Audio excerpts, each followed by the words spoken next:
Selamat pagi anak-anak, semoga semuanya dalam keadaan sehat. Hari ini Ibu akan membahas mengenai nilai-nilai Pancasila dalam penyelenggaraan pemerintahan. Sebelum Ibu memulai materi hari ini, Ibu ingatkan kembali untuk tekan tombol subscribe karena subscribe itu gratis. Yang pertama, pelaksanaan Pancasila dalam penyelenggaraan pemerintahan negara. Dalam pandangan filsafat, nilai sering dihubungkan dengan masalah kebaikan. Sesuatu dikatakan mempunyai nilai apabila berguna, bermanfaat, benar, dan baik bagi kehidupan manusia. Nilai-nilai yang terkandung dalam Pancasila diambil dan digali dari kepribadian bangsa Indonesia dan adat istiadat yang berkembang dalam masyarakat Indonesia. Secara teoritis, Pancasila merupakan falsafah negara. Pancasila digunakan sebagai dasar mengatur pemerintahan negara dan dasar untuk mengatur penyelenggaraan negara. Pada pembukaan Undang-Undang Dasar Negara Republik Indonesia tahun 1945, terdapat 3 dimensi nilai, yaitu dimensi spiritual, dimensi kultural, dan dimensi institusional. Dimensi spiritual. Dimensi ini mengandung makna bahwa Pancasila mengandung nilai-nilai keimanan dan ketakwaan kepada Tuhan Yang Maha Esa sebagai landasan keseluruhan nilai dalam falsafah negara. Jadi, dimensi spiritual ditandai dengan nilai-nilai keimanan dan ketakwaan. Tentunya kepada Tuhan Yang Maha Esa sebagai landasan keseluruhan nilai dalam falsafah negara. Selanjutnya ada dimensi kultural. Nah, dimensi kultural mengandung makna bahwa Pancasila itu merupakan landasan falsafah negara, pandangan hidup bernegara, dan sebagai dasar negara. Dalam praktik penyelenggaraan pemerintahan, nilai falsafah harus ada dalam setiap proses perumusan kebijakan dan pelaksanaannya. Jadi dimensi kultural ini ditandai dengan adanya bahwa Pancasila itu merupakan landasan falsafah negara ya. Jadi dimensi kultural itu merupakan landasan falsafah negara, kemudian pandangan hidup bernegara, dan juga sebagai dasar negara. Jadi kita sudah bisa membedakan antara dimensi tadi, yaitu dimensi spiritual dan juga dimensi kultural. Kemudian yang berikutnya adalah ada namanya dimensi institusional.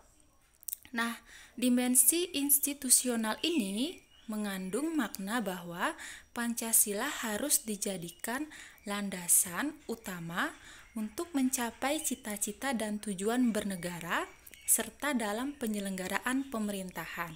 Dimensi tersebut mengandung nilai pengakuan terhadap sisi kemanusiaan dan keadilan yang non-diskriminatif, demokrasi berdasarkan musyawarah dan transparan dalam membuat keputusan, dan terciptanya kesejahteraan sosial bagi semua tanpa pengecualian pada golongan tertentu.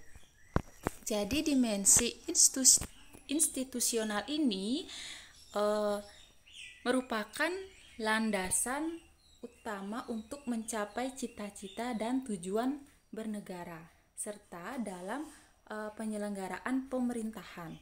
Nah, jadi kita sudah bisa melihat perbedaan secara jelas antara dimensi spiritual, kemudian dimensi kultural, dan juga dimensi institusional. Yang kedua adalah nilai-nilai Pancasila dalam penyelenggaraan pemerintahan negara. Pengkajian Pancasila secara filosofis dimaksudkan untuk mencapai makna terdalam dari Pancasila. Berdasarkan analisis makna nilai-nilai Pancasila, diharapkan akan diperoleh makna yang akurat dan memiliki nilai filosofis. Nah, kita bahas kelima nilai sila dalam Pancasila. Yang pertama yaitu nilai sila ketuhanan yang Maha Esa. Nah, kalau kita lihat nilai-nilai penyelenggaraannya, yang pertama adalah pengakuan adanya causa prima, yaitu sebab pertama. Tentunya Tuhan yang Maha Esa. Jadi nilai sila yang pertama ini adalah pengakuan adanya causa prima ya. Jadi causa prima itu artinya sebab pertama. Kemudian yang kedua, menjamin penduduk untuk memeluk agama masing-masing dan beribadah menurut agamanya. Kalau kita kaitkan dengan pasal yang terdapat dalam Undang-Undang Dasar tahun 1945, ini terdapat pada pasal 29. Ya, jadi poin yang kedua ini lebih menekankan pada menjamin penduduk untuk memeluk agama. Kemudian yang ketiga, tidak memaksa warga negara untuk beragama, tetapi diwajibkan memeluk agama sesuai hukum yang berlaku. Jadi hukum negara Indonesia itu sudah ada ketentuannya. Meskipun warga negara itu tidak dipaksa untuk beragama, tetapi tetap diwajibkan untuk memeluk agama. Jadi yang poin ketiga ini tidak ada pemaksaan warga negara untuk beragama, tetapi diwajibkan untuk memeluk agama. Terus yang keempat ada ateisme ya. Nah, jadi ateisme ini dilarang hidup dan berkembang di Indonesia. Nah, ateisme ini artinya yaitu warga negara yang tidak percaya dengan adanya Tuhan atau tidak beragama ya. Nah, kemudian poin yang kelima, menjamin berkembang dan tumbuh suburnya kehidupan beragama, toleransi antar umat dan beragama. Jadi adanya toleransi antar umat dan dalam beragama. Kemudian yang terakhir yang keenam, negara memfasilitasi bagi tumbuh kembangnya agama dan iman warga dan menjadi mediator ketika terjadi konflik antar agama. Nah, itu poin daripada nilai sila yang pertama. Selanjutnya kita bahas sila yang kedua, yaitu nilai sila kemanusiaan yang adil dan beradab.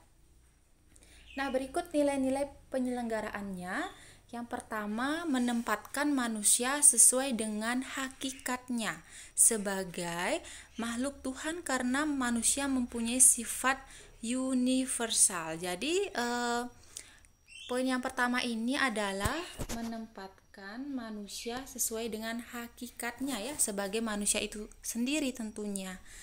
Kemudian yang kedua, menjunjung tinggi kemerdekaan sebagai hak segala bangsa.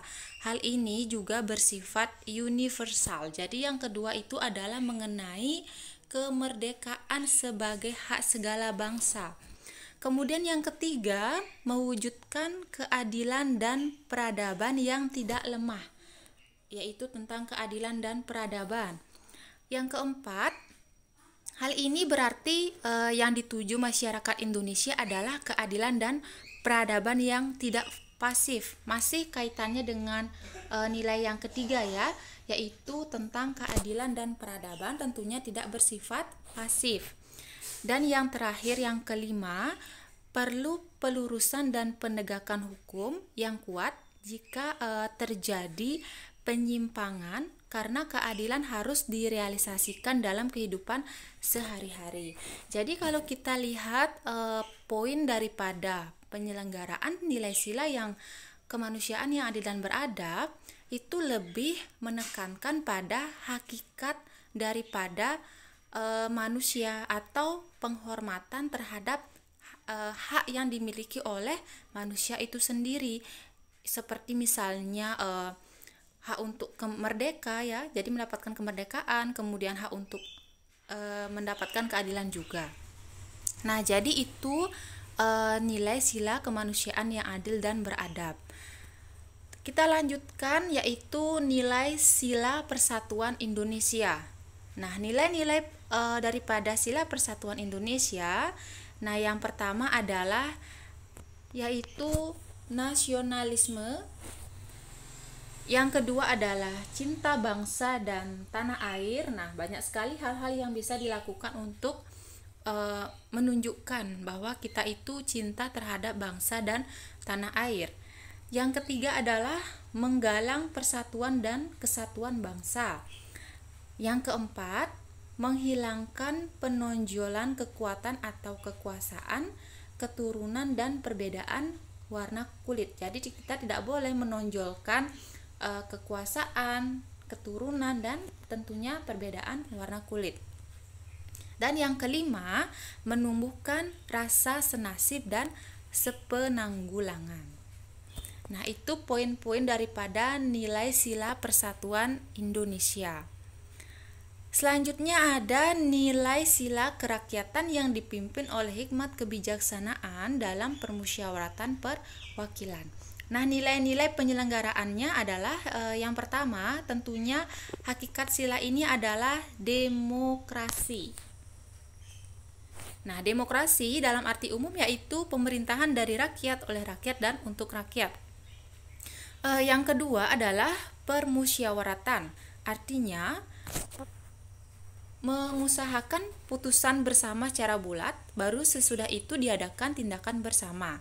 Nah, di sini terjadi simpul yang penting, yaitu mengusahakan keputusan bersama secara bulat. Yang ketiga, dalam melakukan putusan diperlukan kejujuran. Hal yang perlu diingat bahwa keputusan bersama dilakukan secara bulat sebagai konsekuensi adanya kejujuran bersama. Kemudian yang keempat, perbedaan secara umum demokrasi di negara barat dan di negara Indonesia yaitu terletak pada permusyawaratan rakyat. Nah, jadi poin daripada nilai sila kerakyatan yang dipimpin oleh hikmat kebijaksanaan dalam permusyawaratan perwakilan yaitu yang pertama tentunya demokrasi. Demokrasi ini merupakan warga negara diberikan kebebasan untuk memberikan sebuah argumen atau pendapatnya, tentunya dengan cara apa? Poin yang kedua yaitu permusyawaratan, kemudian dilandasi dengan kejujuran. Ya, jadi itulah poin-poin penting yang terdapat dalam nilai sila kerakyatan yang dipimpin oleh hikmat kebijaksanaan dalam permusyawaratan perwakilan. Kemudian nilai sila keadilan sosial bagi seluruh rakyat Indonesia. Nah, berikut nilai-nilainya. Nah, yang pertama, kemakmuran yang merata bagi seluruh rakyat dalam arti dinamis dan berkelanjutan. Jadi, tentunya warga negara itu menginginkan yang namanya kemakmuran yang merata. Yang kedua, seluruh kekayaan alam dan sebagainya dipergunakan bagi kebahagiaan bersama menurut potensi masing-masing. Jadi kekayaan alam yang dimiliki negara Indonesia itu tentunya harus dipergunakan bagi kebahagiaan bersama menurut potensi. Dan yang ketiga, melindungi yang lemah agar kelompok warga masyarakat dapat bekerja sesuai dengan bidangnya ya. Jadi ada kita sebagai warga negara itu mendapat perlindungan. Jadi melindungi yang lemah. Nah, jadi itulah poin-poin daripada nilai sila keadilan sosial bagi seluruh rakyat Indonesia. Nah, untuk materi hari ini hanya itu saja. Setelah materi ini, anak-anak bisa mengerjakan latihan soal. Tentunya Ibu sudah share latihan soal itu pada link deskripsi YouTube ya. Jadi link itu nanti anak-anak diklik, kemudian anak-anak bisa mengerjakan soalnya. Ya, jadi itu saja. Ibu ingatkan kembali, tekan tombol subscribe karena subscribe itu gratis. Selamat belajar.